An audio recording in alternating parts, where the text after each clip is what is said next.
In this first video, we will take a trip back in time and then travel to present day to survey the history of typography as both an art form and organizational tool.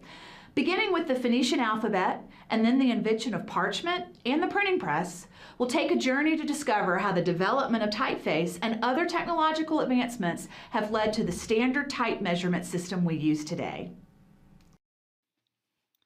Typography is an art form that has been around for eons. It is one of the main ways we communicate, by forming words using letters. Back when civilizations were more condensed in central locations, writing was often carved onto walls. Starting with the early Samaritan artifacts, the one on the left, much writing was actually done using pictures instead of letters.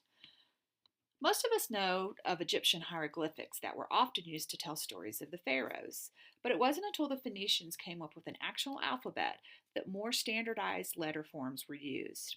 And while all of this was happening around the Mediterranean Sea, over in China, calligraphy was being used to help communicate and tell stories.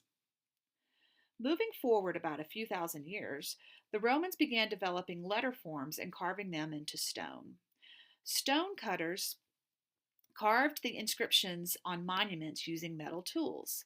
They mostly wrote in capital letters, which were actually more legible and obviously stood the test of time since there are still artifacts all over the Mediterranean that showcase these early letter forms. About the same time in ancient history, parchment paper began being used because, well, it was more portable than a stone tablet. Parchment is made of animal skin, and later paper was developed using various plant materials such as cotton. Pens with nibs were also being used to write on paper instead of brushes because they offered more precision. Moving into later centuries, illuminated manuscripts started being transcribed by monks and Islamic religious leaders. Since most of the population could not read, adding these images added to the text, helping graphically communicate the message on the page. In a way, these religious transcribers were the first graphic designers because they started combining text with images to tell a story. About the same time in China, wood blocks were used to carve out and then print images or characters. But since wood can be rather uneven and porous, for every new image, a new block had to be carved. It took a few more centuries and advancements of other materials besides wood to be developed for printers to start using ceramic blocks for printing.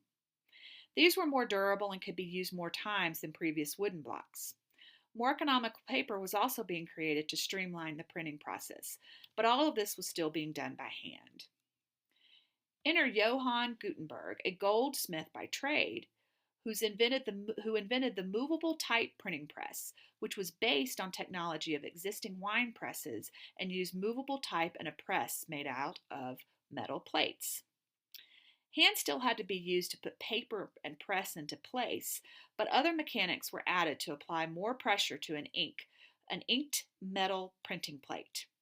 The printing press was one of the markers of the Renaissance period because now books and manuscripts could be printed in large quantities and spread to many people at once. So we have the Gutenberg printing press and the spreading of a product, which of course meant there needed to be variations and innovations, especially the letters being etched on those metal plates.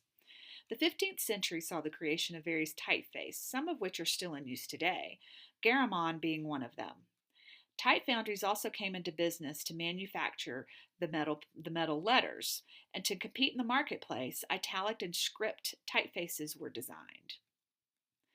By the 17th century, more typefaces were being developed, and printers were in need of a standardized print typing measurement system.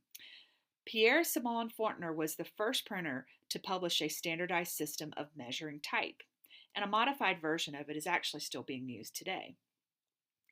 Printing presses flourished in the 18th and 19th centuries, as did newspapers. New mass mediums meant new ways to reach the masses, such as through advertising. To make ads stand out, display, sans serif, and what looked like three-dimensional typefaces were designed. Typewriters were invented in the late 1870s, bringing printing into the workplace and even the home. And these portable machines used movable type much like a printing press, but were limited to only one kind of font. Fast forward to the 1970s when the first computers were being used, and of course we wanted to print what was on the screen. Dot matrix printers came to the rescue, with print heads that moved back and forth, striking a cloth ribbon soaked in ink, similar to a typewriter. Other technology for printing type was developed by the International Typeface Foundation, a company that played off the photographic techniques to make film sets of types. At these times, these were about the only way computers and printers could communicate. But then in the 1980s, Adobe released its groundbreaking PostScript font. It was the first scalable, universal printing language that could be used on a range of compatible devices. Now we have computers and home printers of all sizes, and many people are going print-free in our digital world. But we still have to make sure fonts translate to the web and allow for responsive and user-friendly design online. So from the Phoenician alphabet to the printing press to digital design, the history of typography is vast and has advanced right along with the rest of civilization.